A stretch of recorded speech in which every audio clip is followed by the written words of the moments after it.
Euzu billahi mineşşeytanirracim. Bismillahirrahmanirrahim. Elhamdülillah ve salatu ve selamu ala Resulillah. Değerli arkadaşlar, İbn Kemal Başa tefsirinden 16. dersimizi yapmak üzere birlikteyiz. Müfessirimizin tam adı Şemsuddin bin Ahmed bin Süleyman bin Kemal Başa Er-Rumi El-Hanefi. Bu zatın vefatı hicri olarak 940, miladi 1534. Bu zat Yavuz Sultan Selim'in Şeyhülislam'ıdır. O muhteşem dönemin muhteşem Şeyhülislam'ı, büyük alim, 100'den fazla eseri var. Kelamcı, mantıkçı, tefsirci, diğer fıkıhçı, birçok İslami ilimlerde derya, tefsiri 9 cilt, 4000 sayfayı aşkındır ve gerçekten çok orijinal, çok mükemmel bir tefsir. İnşallah bu tefsiri sonuna kadar sizlerle beraber okumayı düşünüyoruz. Allah izin verirse. Eğer bu derslerimizi beğeniyorsanız, faydalı görüyorsanız ki faydalı olduğuna ben bütün yüreğimle inanıyorum. Bu işi bilen bir kardeşiniz olarak bu video kanalımıza ücretsiz olarak abone olun, abone bulun, videolarımızı beğenin ve böylece İslami ilimler en üst seviyede milyonlar insana ulaşsın. İyi ilahiyatçılarımız yetişsin, alim olan hocalarımız yetişsinler. Bu işe omuz verelim, manevi olarak katkı yapalım. Yükü sadece birimizin omuzuna bırakmayalım. Biz üzerimize düşeni yapacağız. Sizler de üzerinize düşeni yapın lütfen. Allah'ın dinine hizmet böyle olur. El birliğiyle olur. Tek kişiyle bu iş olmaz. 8. ayete gelmiştik. Bakara suresi, daha doğrusu Bakara suresinin 8. ayetine gelmiştik. 60. sayfadayız. وَمَا هُمْ بِمُؤْمِنِينَ وَمِنَ النَّاسِ مَنْ يَقُولُ آمَنَّا بِاللّٰهِ وَبِالْيَوْمِ الْآخِرِ وَمَا هُمْ بِمُؤْمِنِينَ. İnsanlardan öylesi vardır ki ben Allah'a ve ahiret gününe, biz Allah'a ve ahiret gününe inandık, iman ettik derler. Oysa ki bunlar mümin değildir. Mümin olmadıkları halde böyle derler. وَمَا هُمْ بِمُؤْمِنِين'de kaldı. Sayfa 60'ın son paragrafı. Ma naibetun an leysa. وَلِهَذَا اُعْقِبَتْ بِالْبَاءِ وَالضَّمِيرُ لِلْمَعْهُودِينَ وَالْمَعْنَى نَفْيُ مَنْ تَحَلُوا إِثْبَاتَهُ. Buradaki وَمَهُم'un baştaki ma edatı naibetun an leysa. Leyse'nin yerini tutan ma'dır. Yani leyse benzeyen ma diyoruz ya. Leyse'ye benzeyen ma'dır. Yani olumsuzluk ma'sıdır. Mu'e mevsula falan değildir. Mu'e istifhamiye değildir. وَلِهَذَا اُعْقِبَتْ بِالْبَاءِ. Bunun için haberin başına ba getirilmiş. وَمَا هُمْ بِمُؤْمِنِينَ. Haberin başına bi getirilmiş. Niçin? Tekit için diyecek zaten. وَالضَّمِيرُ لِلْمَعْهُودِينَ. وَمَا هُمْ. Oradaki hum zamiri kime gidiyor? O malum şahıslara gidiyor. Yani o işte Allah'a ve ahiret gününe iman ettik diyen o malum mahud, yani malum kimselere gidiyor. Vel mana, mesaj şudur. Nefyu men tehalu isbatahu. Nefyu men tehalu isbatahu. Yani varlığını kabul ettikleri, ispat etmeye varlığını kabul ettikleri, iddia ettikleri şeyi yok saymaktır. Onlar asla mümin değildirler. Oradaki bir asla manasına katıyor. Tekit manasına katıyor. Men tehalu isbatahu. Yani ispatını, yani varlığını uydurdukları şeyi yok saymak, yani olmadığını belirtmek, varlığını uydurdukları şeyi nefini belirtmektir. Yani öyle bir şey olmadığını belirtmektir. Ve ecli ta'kid vel mubalagati fi nefi imanihim ca'atel cümletu el menfiyetu ismiyeten musaddareten bihum. Ve li ecli ta'kidi vel mubalagati fi nefi imanihim, imanlarının yokluğu konusunda yokluğunu tekit ve bu konuda etkili bir ifade kullanmak için, mübalağa yani abartı anlamında değil, yani imanlarının yokluğunu vurgulama ve bunu efendim etkili bir biçimde anlatmak için ca'etil cümletul menfiyetu ismiyeten. Olumsuz cümle isim cümlesi halinde geldi. Mesela ve ma yu'minuna demiyor. Ve ma amenu demiyor. Ve ma hum bi mu'minina. Yani olumsuz cümle hangisi? Yani ma'nın başına geldiği cümle hangisi? Hum bi mu'minina. Ha, o isim cümlesi haline geldi. Mesela ve ma hum amenu demedi. Ve ma hum bi mu'minina isim cümlesi şeklinde geldi. Ve ma amenu demedi. Ve ma hum bi mu'minina şeklinde isim cümlesi halinde geldi. Ca'etil cümletu el menfiyetu ismiyeten. Efendim o olumsuz cümle ismi cümle.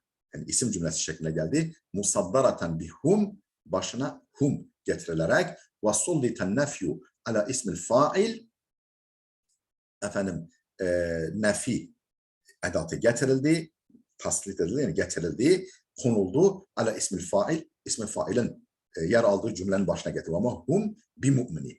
Ama hum bi mu'minin. Oradaki müminin ismi fail ya. İsmi failin yer aldığı cümlenin başına getirildi. Ellezî leyse mukayyeden bi zamanin. O ismi fail ki bir zamanla mukayyet değildir. Yani onlar mümin değildirler. Yani geçmişte de değillerdi, şimdi de değildirler, gelecekte de değildirler anlamında. Ama hum bi mu'minin. Yani çünkü ama ve ma amenu deseydi ona iman etmemişlerdi geçmişte gibi oluyor. Ve ma yu'minun deseydi iman etmiyorlar gibi olurdu. Zaman söz konusu olurdu. Leyse mukayyeden bir zamanın ismi fail bir zamanla mukayyet değil. Niçin böyle yaptı? Liyeşmulen nefyu cemi'al ezman. Ta ki bu iman yokluğu, efendim bu olumsuzluk tüm zamanları kapsasın. Ve yücerredel kelamu liddelalete ala masika lehu. Efendim kelamda amacına delalet etmeye tahsis ediyor. Ve yücerredel kelamu, kelam hani efendim ne diyelim yöneltilsin, söz tahsis edilir. Yücerrede yani yuhassasa. Ta ki kelam tahsis edilsin, özgü kılınsın. Liddelalete ala masika lehu. Delalet yani amacına, sevk edildiği amaca delalete kelam tahsis edilsin. Yani özellikle onu belirtmiş olsun kelam. وَلَمْ يُؤْتَ بِشَيْءٍ زَائِدًا عَلَيْهِ. Efendim ilave bir şey getirilmedi. وَمَهُمْ بِمُؤْمِنِينَ mesela billahi ve bil yevmil ahir demedi. وَمَهُمْ بِمُؤْمِنِينَ. Onlar mümin değildirler. İmanın aslı onlarda yok anlamında. وَلَمْ يُؤْتَ بِشَيْءٍ زَائِدًا عَلَيْهِ ala ismil fail. İsmi faile ilave bir şey getirilmedi. İlla ma yeşuddu min adud. Daha doğrusu وَلَمْ يُؤْتَ بِشَيْءٍ زَائِدًا عَلَيْهِ. Buna ilave bir şey getirilmedi. İlla ma yeşuddu min adudihi. Efendim ancak onun bileğini destekleyen. Yani efendim o kastedilen manayı pekiştirici şeyler getirdi. Yani bu cümleden ne gelmişse hepsi o amacı pekiştirici ilavelerdir. وَلَمْ يُؤْتَ بِشَيْءٍ زَائِدٍ عَلَيْهِ اِلَّا مَا يَشُدُّ مِنْ عَدُودِهِ. Adud bilek demek. Yani o amacın bileğini kuvvetlendirici şeyler getirildi. Mesela ne gibi? Ki harfil ba'ili te'kidin nefi. Mesela nefiyi pekiştirmek için ba harfinin getirilmesi gibi. Yani bu cümlede ne varsa hepsi amacı destekliyor. Kastedilen amaca katkı yapıyor, destekliyor. Ve itlaqul imani fi siyaqin nefi ve kana muqayyedan fil isbat li'annehu gayru muneccezin فمن أخل ببعض ما لا بد منه ليس بمؤمن أصلا لا أنه مؤمن ببعض دون آخر. وإطلاق الإيمان في سياق النفي. Olumsuzluk bağlamında imanın mutlak bırakılması. Yani şuna mümin değildirler, buna mümin değildirler değil de mümin değildirler diye, yani imanın olumsuzluk bağlamında, olumsuzluk siyakında imanın efendim mutlak bırakılması, yani şuna imanları yok, buna imanları yok denmeyip efendim mümin değildirler. Yani imanın aslı onlarda yok anlamında nefi, olumsuzluk bağlamında imanın mutlak bırakılması ve kâne mukayyeden fil isbat. Oysa ki ve men yekulu amennâ billahi ve bil yevmil ahir. Orada ispatta yani varlığını iddia ederken orada mukayyet zikredilmişti. Yani Allah'a ve ahirete iman ettik Orada inanılacak şeylerle kayıtlanmıştı. Orada inanılacak şeyler belirtilmişti ama burada mümin değildirler deyip mutlak bırakılması لأنه غير منجز لأنه غير منجز efendim çünkü geçerli değil. Yani o لأنه غير منجز. Munecces yani makbul değil. Efendim geçerli değil. Yani o Allah'a imanları da geçerli değil. Efendim ahirete imanları da geçerli olmadığından dolayıdır. Mümin değildirler. Yani onların imanla alakaları yok. فَمَنْ أَخَلَّ بِبَعْضِ مَا لَبُدَّ مِنْهُ efendim olması gereken yani iman noktasında olması gereken bir şeyi herhangi bir şeyi ihlal eden leysa bir müminin asla mümin olmaz. Yani birini ihlal eden efendim imanda bulunması gereken ögelerden birini ihlal eden leysa bir müminin o kökten mümin olmaktan çıkar. Kökten mümin olmaz. La ennehu mu'minun bi ba'dın dune ahara yoksa efendim böyle bir kısmını bazı şeyleri ihlal eden kimse bazı şeylerin mümini, bazı şeylerin değil diye bir şey yok. Yani bazı şeyler için mümin, efendim diğer bazı şeyler için değil söz konusu olamaz. Yani inanılması gereken şeylere efendim insanı mümin yapan şeylerden herhangi birini ihlal eden, birisine iman etmeyen, öbürlerine de iman etmemiş sayılır. Vel ayetul kerimetu la tenhadu hücceten alel kerramiyah. La li'ennehum yeşterituna fi kevni şehadeteni imanen ademe muhalefetil kalbi el lisana. أعم من أن يكون موافقا له أو فارغا عنهما. Ayet-i Kerime kerramiye ekolunun aleyhinde hüccet olamaz. Kerramiye ekolunun aleyhinde delil olamaz bu ayet.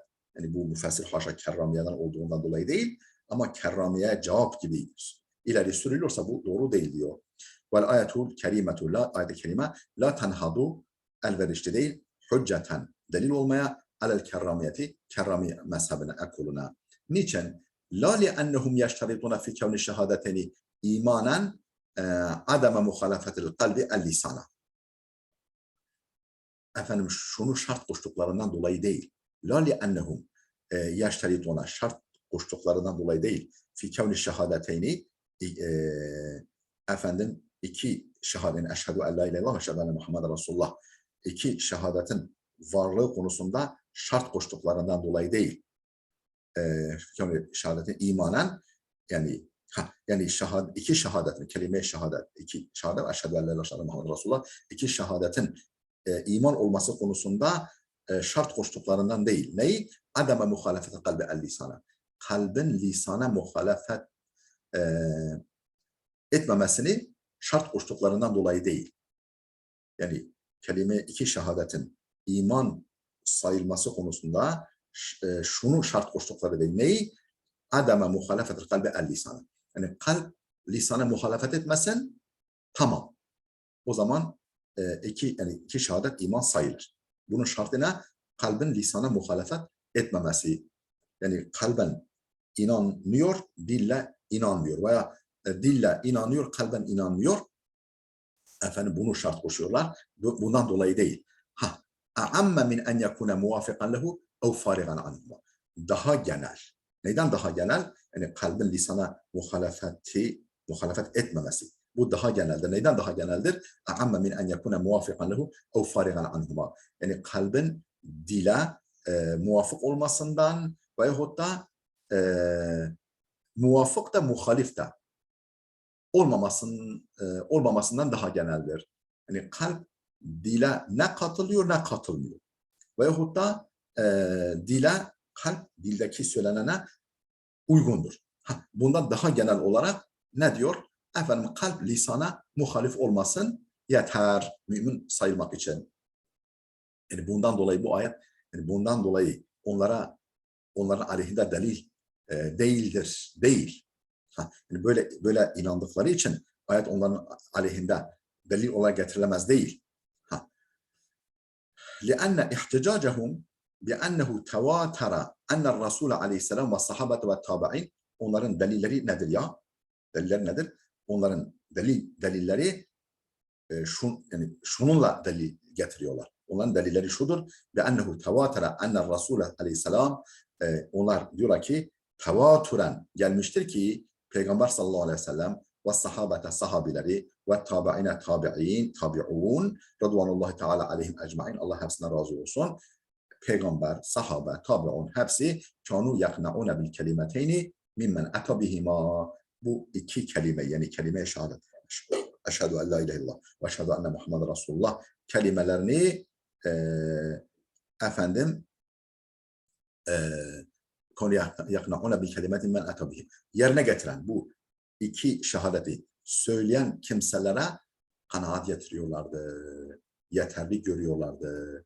Mümin olarak onları yani imanları için bunu yeterli görüyorlardı. Kanu yaknauna bil kelimetin iki kelimeyi yeterli görüyorlardı. Kimden? Mimmen etabihima onları söyleyenden. Yani bakmıyorlar kalbin mümin midir değil midir ona bakmıyorlar. İki kelime yani kelime şehadet dediğimi diliyle bunu mümin olarak kabul ediyorlardı. Efendim onların hücceti bu. Peygamber, sahabe, tabi'un böyle kabul ettiğine göre biz de kabul etmek durumundayız diyorlar. وَلَا يَسْتَفْسِرُونَ عَنْ عِلْمِهِ وَتَصْدِيقِهِ الْقَلْبِيِ وَعَمَلِهِ وَلَا يَسْتَفْسِرُونَ açıklama talep etmiyorlardı. Yani tamam sen dilinle söylüyorsun ama kalbinle buna inanıyor musun, inanmıyor musun diye böyle bir istifsarda bulunmuyorlardı. Böyle bir sorguya çekme durumu yoktu. عَنْ عِلْمِهِ وَتَصْدِيقِهِ الْقَلْبِيِ وَعَمَلِهِ Efendim ilmi hakkında, kalbi tasdik hakkında ve pratiği hakkında bu dille söyledikleri şeyleri gereğini pratiğe döktüğü konusunda onu sorguya çekmiyorlardı. Ondan açıklama istemiyorlardı. وَلَا يَسْتَفْسِرُونَ Peygamber, sahabe, tabi'un açıklama istemiyorlardı. An ilmihi o kelime işareti gösteren, söyleyen kimsenin ilmini ve tasdikil kalbi tasdikini ve amelihi efendim uygulamada bulunup bulunmadığını açıklamasını istemiyorlardı. Sadece dille söylemelerini yeterli görüyorlardı. فَيَحْكُمُونَ بِاِيمَانِهِ بِمُجَرَّدِ الْكَلِمَةِ salt sadece iki kelime yani kelime-i şehadet yani eşhedü en la ilahe illallah Muhammed Resulullah'ı söylemekle imanına o kişinin hükmediyorlardı. فَعَلِمْنَا اَنَّهُ الْا۪يمَانُ بِلَا عِلْمٍ وَعَمَلٍ İşte bundan dolayı bildik ki ennehu el-imanu böylesi bir yani iman böylesi bir durum imandır. Bila ilmin ve amelin ilim ve amel olmasa da yani o kimsede ilim o konuya dair bilgi ve amel pratik olmasa da o imandır. Peygamber, sahabe ve tabi'inin bu yaklaşımından bunu anlıyoruz. Sarihun fi adamil iştirati bil kaydil mezkur ennehu'l imanu bila ilmin sarihun fi adamil iştirati bil kaydil mezkur Peygamberin bu tutumları Peygamber sallallahu aleyhi ve sellem sarihun fi adamil iştirati bil kaydil mezkur mezkur kayıtla şart koşulmayacağı mezkur kayıtla şart koşulmayacağı konusunda bu Peygamberin bu tutumu, sahabe tabi'in bu tutumu sarihtir, açıktır. Sarihun fi adamil iştirat şart koşulmayacağı konusunda sarihtir, açıktır. Bil kaydil mezkur neyle şart koşulmayacağı? Mezkur kayıtla. Yani kalbinde buna inanıyor musun? Efendim bu konuda bilgin var mı? Efendim bunu pratiğe döküyor musun gereğini? Böyle bir şart yok. Belli enne kelamehum ala ma dalla siyaku ihticacihim efendim bilakis leenne kelamehum yani niye bu ayet onlara aleyhinde delil değildir? Şu yaklaşımlarından dolayı değil. Yani için belli enne kelamehum ala ma dalla siyaku ihticacihim o delil getirmelerinin akışının delalet ettiği üzere delil getirmelerinin akışının delalet ettiği üzere onların sözü fil iman-ı şer'iyyi el-mu'teberi endena onların sözü ne hakkındadır? Fil iman-ı şer'iyyi yani neden bu ayet onların aleyhinde olmaz? Böyle dediklerinden dolayı değil. Bir de şundan dolayı da onların aleyhinde delil olmaz.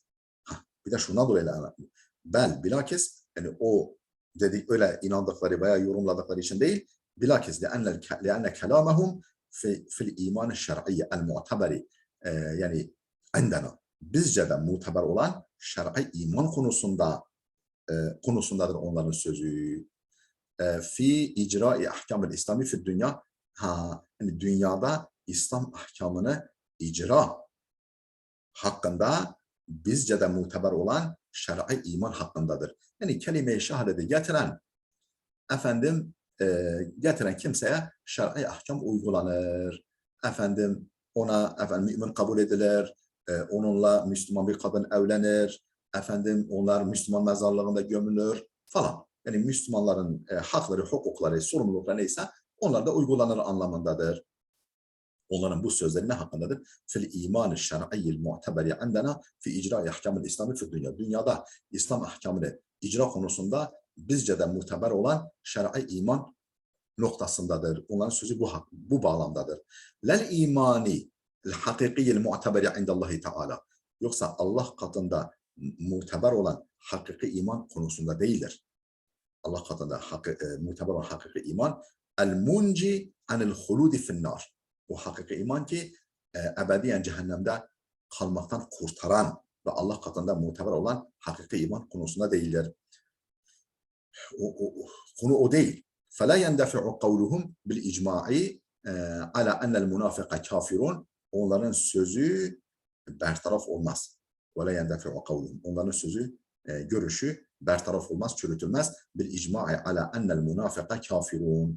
Münafıkın kafir olduğu konusunda icma'la da, yani münafıkın kafir olduğu konusunda icma'ın varlığıyla da onların sözü bertaraf edilmiş olmaz. Görüşü bertaraf edilmiş olmaz. وَلَا بِالْاِجْمَاعِ عَلَى اَنَّ men hemme bil şehadeteyni femana amani'u min harasin ev havfin mu'minun. Yine vela bil icma'i. Yani şu icma'la da onların görüşü bertaraf olmaz. Ne konudaki icma? Ala enne men hemme bil şehadeteyni, yani kelime-i şehadeti söylemek istiyor. Femana amani'un, bir engelliyor onu, o kelime şehadeti söylemekten bir şey onu engelliyor. Nedir o? Min harasin, mesela dilsizlik gibi, havfin veya korku gibi, dilsizlik gibi bir şey. Aslında adam kelime şehadeti söylemek istiyor ama dilsizlik gibi, korku gibi bir şey engelliyor. Bunun da mümin olduğu konusunda icma'la da onların sözü, görüşü bertaraf edilmiş olur, olmaz, çürütülmüş olmaz. Kerramiye'nin 9. ayete geldik. يُخَادِعُونَ اللّٰهَ وَالَّذ۪ينَ آمَنُوا وَمَا يَخْدَعُونَ إِلَّا أَنْفُسَهُمْ وَمَا يَشْعُرُونَ. يُخَادِعُونَ اللّٰهَ. Allah'ı kandırmaya çalışıyorlar. وَالَّذ۪ينَ آمَنُوا. İman edenleri de. Oysa ki وَمَا يَخْدَعُونَ إِلَّا أَنْفُسَهُمْ. Kendilerinden başkasını kandırmıyorlar. وَمَا يَشْعُرُونَ. Farkında da değiller. Yani farkında bile değiller. Yani bu kadar somut bir realitenin farkında bile değiller. Yuhadi'un Allah. Yani Allah'ı kandırmaya çalışıyorlar. Yani Resulü. Burada yuhadi'un Allah demek, yuhadi'una Resulullah'ı demektir. Yani Allah söylenmiş ama Resulü kastedilmiş. Çünkü Allah'a kimse kandırmaya çalışamaz. Burada maksat peygamberdir. Çünkü elçiye zeval olmaz. Elçiye yapılan, Resul'e yapılan mursile yapılmış demektir. Elçiye yapılan, elçi gönderene yapılmış demektir. فَالتَّجَوُّزُ فِي الْاِسْنَادِ tefhimen li şe'nihi aleyhisselam. İsnatta mecaza gidilmesi. Yani Allah söylenip peygamberin kastedilmesi, yani fiil isnadında mecaza gidilmesi niçindir? Tefhimen li şe'nihi aleyhisselam. Peygamberin şanını yüceltmek içindir. Yani ona yapılan bana yapılmıştır demeye getiriyor Allah Teala. Ve tenbihen, dikkat çekmek içindir şuna, ala ennel muamelete ma'ahu fima yetaallaku bir risaleti muameletul ma'al mursili fil hakikati. Ve şuna dikkat çekmek içindir ki ennel muamelete ma'ahu, peygambere davranış, peygambere yönelik bir davranış, fima yetaallaku bir risaleti, elçiliğe taalluk eden, elçilikle alakalı bir konuda peygambere yönelik bir davranış, muameletul ma'al mursili, onu gönderene yönelik bir davranıştır. Fil hakikati, gerçekte. Peygambere yapılan, peygambere söylenen, peygambere davranılan şey Allah'a yapılmış, Allah'a söylenmiş, Allah hakkında davranılmış demektir gerçekten. Yani o elçilikle alakalı hususta. Ve kevnuhu min ehlil kitabil arifine bi ennehu teala la yenhadi'u. Ve kevnuhu min ehl-i kitab el-arifine bi ennehu teala la yenhadi'u fe la yunasibuhum kastu hida'ihi. Nereden biliyoruz bu böyle? Ve kevnuhu min ehli kitab. Burada sözü edilen kimselerin ehli kitaptan olması. Yani Yahudi olması.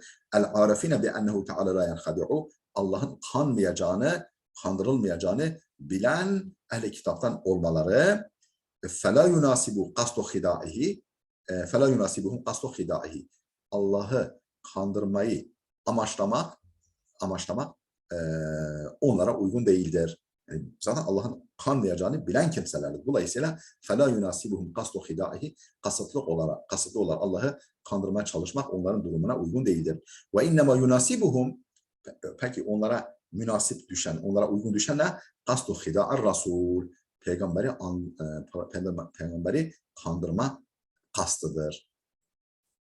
Dolayısıyla yuhadi'un Allah'dan maksat yuhadi'un Resulallah demektir. لَأَنَّهُمْ يُنْكِرُونَ نُبُوَّتَهُ Çünkü onun peygamberliğini zaten inkar ediyorlar. كَفَ قَرِينَةً لِلْمَجَازِ Efendim burada mecazın varlığının karinesi olarak bu yeterlidir. Yani orada Allah lafzından maksat Resulullah olduğu, orada bir mecazın bulunduğu konusunda karine olarak bu yeter.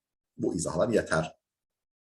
Vel ma'na ya'malun lehu amelel muhada'i. Yani peygambere veya Allah'a yönelik kandırmaya çalışan kimsenin yaptığını yaparlar. Yoksa karşılıklı, yani peygamber onları kandırıyor veya Allah onları kandırıyor. Onlar da Allah'ı kandırıyor. Karşılıklı kandırmalaşma öyle bir şey yok. Vel ma'na yu'amilun lehu amelel muhada'i. Yani kandırmaya çalışan kimsenin davranışı gibi davranışlarda bulunuyorlar demektir. Vel hida'u izharu ma yuhaliful idmara. Hida nedir? Muhada'a, hida. İzharu ma yuhaliful idmara. Efendim insanın içinde tutulan şeye ters olanı dışa vurmaktır. İçinde olanının tersine olan şeyi dışa vurmaktır. İzharu ma yuhaliful idmara. Ve yuradu bihi et-tagriru. Yani içte olanın tersini izhar ediyor ve bununla karşı tarafa aldatmayı murad ediyor. Karşı tarafın aldatılması murad edilen böyle durumdur. Ve minhu bu kullanımdandır. El-ahda'ani. Efendim boyundaki iki damar. El-ahda'an deniyor. İki damar. Yani böyle efendim zaman zaman hani konuşulduğu veya bir şeyin nizaması ortaya çıkıyor ama daha sonra gizleniyor. El-ahda'an. Niçin ahda'an? O iki damara niye ahda'an denmiş? Listitarihima tareten ve zuhurihima uhra. Gah gizlendikleri, görünmedikleri, gah da ortaya çıktıkları göründüklerinden dolayı. Böyle bir sanki kandırıyor insan. Acaba orada damar var mıdır, yok mudur? Böyle bir yanıltıcı bir durum var. Onun için ahda'an demiş. İki kandırıcı damar anlamında. Ve ennehu mufa'aletun min vahidin. Aslında bu yuhadi'una mufaale kalıbıdır. Mufaale kalıbıdır. Yani işteşlik belirtiyor ama tek taraflı. Yani Allah'la kandırışıyorlar. Değil. Yani onlar Allah'ı kandırmaya çalışıyor, Allah da onları kandırmaya çalışıyor. Değil. Yani sureten müşareke, işteşlik ama gerçekten tek taraflı. Ve ennehu mufaaletun min vahidin. Tek taraflı bir mufaale kalıbıdır. Yani sureten işteşlik var ama gerçekten tek taraflılık var. Nahvu daraktun na'la. Efendim nalini kırdım. Yani o nalini, terlik, takunyayı kırdım. Yani o halbuki takunya beni kırdı, ben onu kırdım gibi oluyor. Daraktun na'la. Halbuki tek takunya seni o efendim nalin seni kırmaz. Sen onu kırarsın. Ve akabtul lissa. Hırsızla cezalaştım. Olmaz. Hırsızı cezalandırdım. Halbuki akabe, yuakibu muakabe işteşlik müşareke belirtiyor. Ve ma fi sîgati minel mubalagati efendim bu sigadaki mübalağa yani mana fazlalığı lil ifsahi an buluğihimul gayete fi vechheyin nifak. Münafıklığın iki cephesinde efendim zirveye ulaştıklarını, doruk yaptıklarını belirtmek içindir. Bil ifsah ile izhar yani an buluğihim el gayete fi vechheyn nifak. Münafıklığın iki veçhi efendim konusunda onların zirveye yani son nihai noktaya ulaştıklarını belirtmek içindir. لأنه بيان ليقولوا tabi'un li salati men وَمَا يَخْدَعُونَ إِلَّا أَنْفُسَهُمْ وَمَا لِأَنَّهُ بَيَانٌ لِيَقُولُ. Çünkü يَقُولُ. يَقُولُ'nun beyanıdır. وَمِنَ النَّاسِ مَنْ يَقُولُ آمَنَّا بِاللّٰهِ وَبِالْيَوْمِ الْآخِرِ وَمَا هُمْ بِمُؤْمِنِينَ. Peki niye böyle yapıyorlar? يُخَادِعُونَ اللّٰهَ وَالَّذ۪ينَ آمَنُوا. Buradaki o yakulu fiilinin beyanıdır. Yakulu ile ifade edilen şeyin beyanıdır. Tabi'un salati men'in sılasına tabidir. Ve minen nasi men yakulu, men ismi mevsul. Yakulu amennâ billahi ve bil yevmil ahiri sıla cümlesi işte onu beyandır. Yani yuhadi'una. Peki niye Allah'a ve Allah'a ve ahirete iman ettik diyorlar? İman etmedikleri halde. Niçin? Bu da onunla alakalıdır. يُخَادِعُونَ اللّٰهَ وَالَّذ۪ينَ آمَنُوا وَمَا يَخْدَعُونَ اِلَّا أَنْفُسَهُمْ وَمَا يَشْعُرُونَ. O menin sıla cümlesine tabidir. Onun devamı niteliğindedir. Ve yakulunu beyan ediyor. Dediklerini beyan ediyor. Ne dediklerini beyan ediyor. اَوْ لَا مَحَلَّ لَهُ مِنَ الْاِعْرَابِ فِي مَوْضَعَ الْاِسْتِئْنَافِ. Veyahut da cümle-i müste'nefe olarak i'rabtan mahalli yoktur. Gizli bir soruya cevaptır. Niye böyle yapıyorlar? Sebep şu. İşte böyle gizli soruya cevap olan cümle, önceki cümlelerin yan cümlesi olmayan, oradaki herhangi bir ifadenin sıfatı, tekili, bedeli, beyanı olmayan, yani gramatikal olarak alakası, ilişkisi bulunmayan ve gizli soruya cevap olan cümleler cümleye müstenefedir. اَوْ لَا مَحَلَّ لَهُمْ لَلْاِعْرَابِ. Yahut da bu يُخَادِعُونَ اللّٰهَ diye başlayan cümlenin i'rabdan mahalli yoktur. فِي مَوْضَعَ الْاِسْتِئْنَافِ. Cümle müstenefe konumunda بِذِكْرِ مَهْوَ الْغَرَضُ مِنْهُ. O denilenden amacı zikretmekte. Bildikleri muhvel garadu. Muhvel garadu minhu. Yani böyle davranmaktan amaç nedir? Bunun belirtilmesidir. Bunun ifadesidir. O amacı belirtiyor. Niye böyle yapıyorlar? Niye böyle diyorlar? Şundan dolayı diyor Allah'ı ve peygamberi, yani Allah'ın peygamberi ve müminleri kandırıyorlar. Ke'ennehu su'ile an asli da'vahu. Sanki onların iddialarının aslı soruldu. Yani bu iddialarının temeli nedir? Yani hangi gerekçeyle, hangi temelden hareketle böyle bir iddiada bulunuyorlar? Amenna billahi ve bil yevmil ahir diyorlar. Sanki böyle bir soru soruldu. Ve an keyfiyeti mübalagatihim fihi. Ve o iddiada mübalağalarının keyfiyeti hakkında soru soruldu. Ne derece böyle abartılı davranıyorlar? Bunun keyfiyeti soruldu. El-munfehimeti min zikril imani bi kutreyhi ve tekriril ba. Yani imanı iki kutbuyla, iki yarı çapı, iki kutbuyla, yani Allah'a iman, mebda ve bil yevmil ahir. İki kutbuyla zikretmelerinden anlaşılan bu iddialarındaki mübalağa keyfiyetinin ve iddiaların aslı sanki soruldu. Yani iman iki kutbu zikretmekle ve tekrir bu. Bir de üstelik ba'nın tekrarı.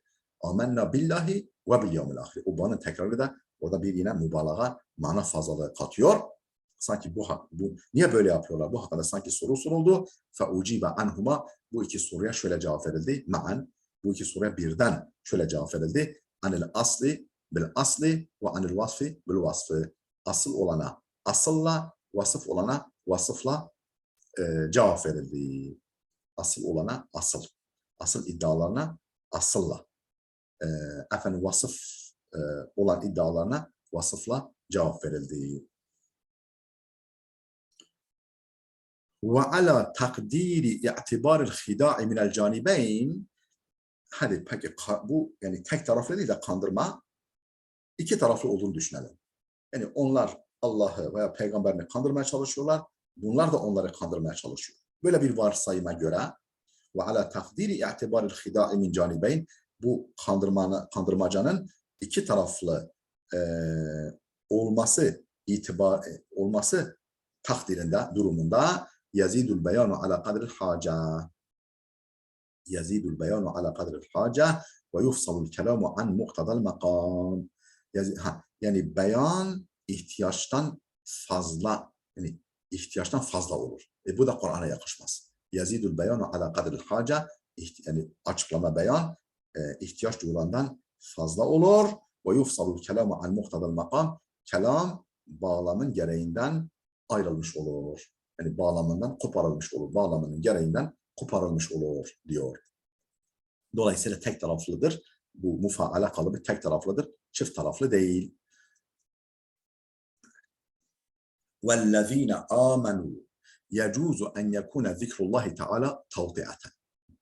Yani efendim يُخَادِعُونَ اللّٰهَ وَالَّذ۪ينَ آمَنُوا وَالْمُرَادُ مُخَادَعَةُ الْمُؤْمِنِينَ. Yani hani biz oradaki يُخَادِعُونَ اللّٰه'tan maksat peygamberi kandırmaya çalışıyorlar. Öyle bir yorum yaptık ya. Şöyle bir yorum daha var. وَالَّذ۪ينَ آمَنُوا derken يَجُوزُ اَنْ يَكُونَ ذِكْرُ اللّٰهِ تَعَالَى تَوْطِعَةً. Bir girizgah, bir giriş olması da caiz, mümkündür. Yani Allah'ın zikri, orada Allah'a yer verilmesi aslında onlar müminleri kandırmaya çalışıyorlar demektir. Peki Allah lafzı oraya neye geldi? Efendim bir tavfiye için, bir efendim وَالَّذِينَ آمَنُو'ya zemin hazırlamak içindir. Bir girizgah olması içindir. Peki o zaman وَالْمُرَادُ asıl kastedilen muhada'atul mu'minine müminleri kandırmaya çalışmalarıdır. Min kavlihim efendim Arapların şu sözü türünden a'cabeni Zeydun ve keramuhu. Zeyd ve cömertliği beni hayran bıraktı. Zeyd ve cömertliği beni hayran bıraktı. Aslında Zeyd'in cömertliği beni hayran bıraktıdır. Peki Zeyd niye gelmiş? Efendim bir mukaddime olsun, bir girizgah olsun. Ve keramına zemin hazırlasın diye. A'cabeni Zeydun ve keramuhu. Orada maksat Zeyd'in keremidir.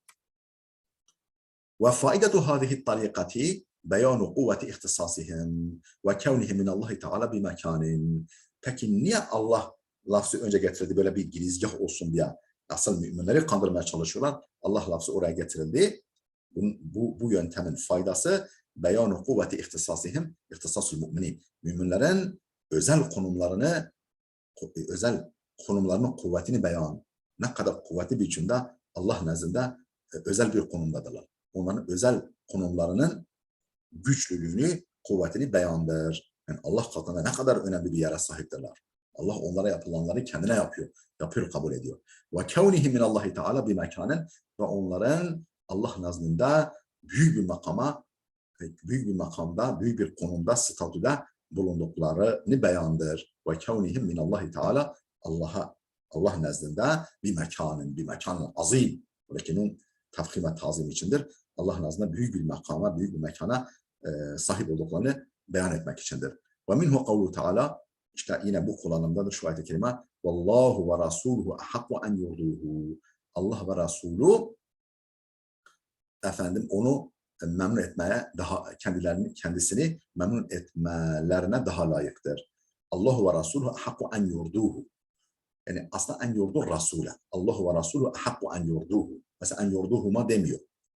En yurduhu. Allah ve Resulü efendim onun yani peygamberin razı edilmesine daha layıktır. Yani burada Allah yani Resulüne kendini yani ona yapılan bana yapılmıştır. Onu razı etme beni razı etmektir mesajını veriyor. İnnellezîne yu'zûne Allah ve Rasûlehu. Allah ve Resulüne eziyet ederler. Peki Allah'a eziyet verilebilir mi? Hayır. Resulüne eziyet verilebilir. Ama Allah Resulüne eziyeti kendine yapılmış sayıyor.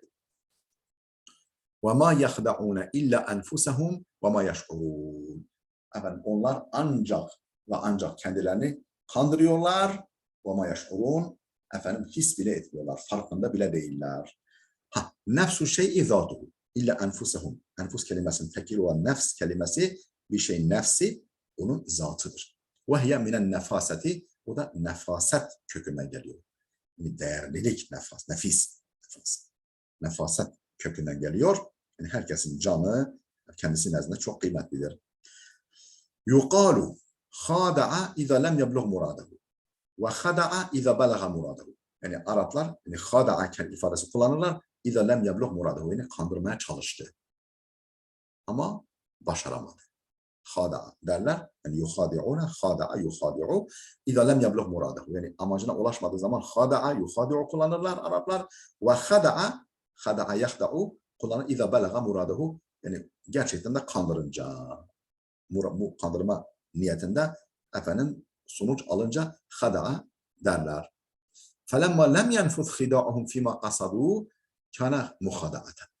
Efendim o amaçladıkları konuda, yani Allah'ı, müminleri kandırma şeklindeki amaçları konusunda efendim kandırmaları sonuca ulaşmayınca. فَلَمَّا لَمْ يَنْفُذْ yani efendim gerçekleşmeyince. Hidâuhum kandırmaya çalışmaları fîmâ kasadu efendim o amaçladıkları hususta Allah'ı daha doğrusu peygamberi ve müminleri kandırma niyetleri konusunda kandırmacaları sonuç vermeyince kâne muhada'aten. Bu sonuç vermeyen türden muhada'a oldu. وَلَمَّا وَقَعَ ضَرَرُ فِعْلِهِمْ عَلَى أَنْفُسِهِمْ efendim yaptıklarının zararı kendilerine vaki olunca, efendim kendilerine dokununca yaptıkları fiillerinin zararı kendileri için kendilerine dokununca kâne fî hakkı enfusihim had'an kendileri hakkında had oldu. Yani sonuç alıcı bir kandırmaca oldu. Kendi kendini kandırıyorlar. Yani o kandırmaca niyetinin, çabasının zararı onlara bir fiil dokundu. Kâne fî hakkı enfusihim had'an. Zaten açıklıyor. Yani lem yerci' ve balu hidâihim illa ileyhim. Yani o kandırmaya çalışmalarının vebali ancak ve ancak kendilerine döner. Lem yerci' dönmemiştir. Ve balu hidâihim o kandırma çabalarının vebali ancak kendilerine dokunmuştur, dönmüştür. لأنهم لما سلكوا مسلك الخداع çünkü onlar böyle kandırmaya çalışma yoluna girince lemma selaku yürüyünce meslekel hida kandırmaya çabası yoluna girince nezelu bi kademin nifaki fid derkil esfeli minen nar. Efendim o ikiyüzlülük ayağıyla yani o böyle kandırmaya çalışma yolunda yürürken o ikiyüzlülük ayağıyla cehennemin esfeli safiline düştüler. Cehennemin esfeli safiline indiler. Yani Allah var hani ne derler efendim dimyata pilince giderken evdeki bulgurdan oldular. Nezelu bi kademin nifaki edderkel esfele minen nar. Fekânet mefseletu hidâihim onların kandırma çabalarının efendim bu yani kötülüğü, mefsedeti, zararı, kötülüğü raciaten ile enfusihim bizzat kendilerine dönmüş olduğu. Vel vavu atifatul cümleti alel cümle. Efendim oradaki ve ma yahda'une ila enfusihim ve ma yash'urun. Oradaki vav cümlenin cümleye atfı kabilindendir. Daha doğrusu yuhadi'unallaha vellezine amenu ve ma yahda'une illa enfusihim. Oradaki ve ma yahda'unun baştaki vav cümlenin cümleye atıf vavıdır. Cümleyi cümleye atfeden vavıdır. Ve ma yash'urun. Peki ve ma yash'urundaki vav nedir? Vavul hali. Vav haliyedir. Oradaki ve ma yash'urun hal cümlesidir. Yani mana şöyle oluyor. Efendim Allah'ı ve Resulü'nü kandırmaya çalışıyorlar ve ancak kendi kendilerine kandırıyorlar. وَمَا يَشْعُرُونَ farkında olmaksızın o haldir. وَمَا يَشْعُرُونَ oradaki o haliyedir. Cümle hal cümlesidir. اَوْ بِالْعَكْسِ o da tersine. Yani يُخَادِعُونَ اللّٰهَ وَالَّذِينَ آمَنُوا وَمَا يَشْعُرُونَ oradaki o harfe atıftır. وَمَا يَخْدَعُونَ اِلَّا أَنْفُسَهُمْ hal cümlesidir. Yani kendi kendilerini kandırmaya çalıştıkları halde efendim onu yaparlar, farkında da değiller. Yaparlar ve farkında değiller. Yani وَمَا يَخْدَعُونَ اِلَّا أَنْفُسَهُمْ o ve haliyedir. Oradaki cümle hal cümlesi olabilir. Öbürü o harfe atıf olabilir. Efendim o bil aksi. Ve şuuru yani وَمَا يَشْعُرُون'un kökü olan şuur huvel idrakul hissiyyü. Maddi yani duyu organlarıyla algılamaktır. Maddi olarak duyu organlarıyla algılamaktır. Ve meşairul insan, insanın meşairi, yani duyu organları havasuhu zahiretu vel batina, zahiri ve batını duyu ve duygularıdır. Ey ma yuhissune enne dararar hidai la yelhaku illa bihim. Yani bu kandırmaya çalışmanın zararının sadece kendilerine ulaştığına, sadece kendilerine dokunduğunu, kendilerine ulaştığını his bile etmiyorlar. Yani somut bir şey olduğu halde duyu organlarıyla bile algılamıyorlar. Yani hayvandan daha aşağılar bu konu. Algı konusunda, idrak konusunda hayvandan bile daha aşağıdırlar. Ey ma yuhissuna, yani his bile etmiyorlar. Yani algılamıyorlar duyu organlarıyla ki enne dararal hidâ'i la yelhaku illa bihim. Niçin? Litemadi gafletin. Yani efendim sürekli gaflette olduklarından dolayı. Gafletleri daimi olduğundan dolayı. Daimi gaflette olduklarından dolayı. Fe innehu min şiddeti zuhurihi, efendim bu zarar. Yani bu zarar, innehudaki yani inne zarar min şiddeti zuhurihi kel mahsusi el muşahid. Yani şiddeti zuhurundan dolayı, son derece zahir olduğundan dolayı sanki gözle görülen efendim mahsus duyu organlarıyla algılanan şey türündendir. Bir şey türündendir. Fekeennehu la hisse lehum asla. Sanki asla efendim idrakleri yok gibi. Fekeennehu la hisse lehum asla. Efendim hani mesela şöyle düşünelim, bağışlayın. Mesela köylerde bir katır veya at yükü sırtında bir yerden geçtiği zaman, bir efendim, patikadan, yoldan geçtiği zaman yükü bir ağaca takılsa, yolun kenarı bir ağaca veya bir kayaya takılsa, bir dahaki seferde o hizaya geldiği zaman şöyle sakınarak gider. Biraz yan gider, yan çizerek gider. Tamam, aklı yok ama şuuru var, hissediyor. Burada bir engelin olduğunu hissediyor. Veya mesela bir çocuk, daha 1 yaşındaki bir çocuk, yani sıcak bir sobaya eli dokunduğu zaman yanarsa, böyle zarar görse, daha sonra cız der kendisi. Cız der. İşte bu şuurdur. İşte onlarda bu bile yok yani.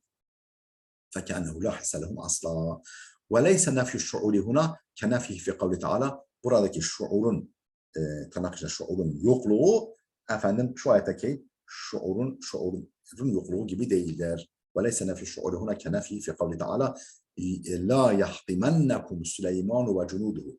Yani efendim karıncaların reisi diğer karınca sürülerine şöyle diyormuş. La yahtimannakum Süleyman ve cunuduhu. Süleyman ve orduları sizi ezmesin ha. Yuvalarınıza çekilin. Süleyman hani hayvanların dilini anlıyordu ya ha. O Süleyman'ın hani ordusu geçerken karınca arkadaşına sesleniyor. O dayı, emiri, reisi karıncaların. La yahtimannakum, sakın sizi ezmesin Süleyman ve cunuduhu. Süleyman ve askerleri. Ve hum la yash'urun. Farkında olmaksızın. Yani şuursuz anlamında değil. Yani farkında olmaksızın anlamında.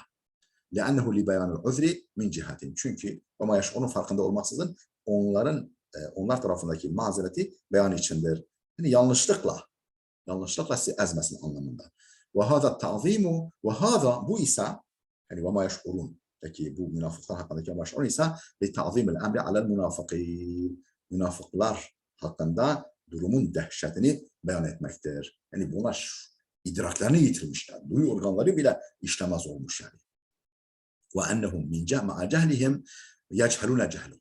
Yani onlar cahilliklerle beraber cahilliklerinin farkında bile değiller. Yani iki katlı, katmerli cehalet içindeler, cehl-i mürekkep içindedirler. وَاَنَّهُمْ مَعَ جَهْلِهِمْ. Onlar cahillikleriyle beraber يَجْهَلُونَ جَهْلَهُمْ. Cehaletlerini bile bilmiyorlar, cehaletlerinin cahilidirler. كَمَا قَالَ. Nitekim şair şöyle demiş: Cehilte ve lem ta'lem bi enneke cahilun. Cahil oldun ama cahil olduğunu da bilmedin. Ve zâke le amri min tamamil cehaleti. Bu da başıma, ömrüme andolsun ki cehaletin tamamındandır. Cehaletin tuzu biberidir. Evet. Değerli dostlar, 10. ayetin başında duralım. Videomuz oldukça uzadı. Gelecek dersimize kadar Allah'a emanet olun.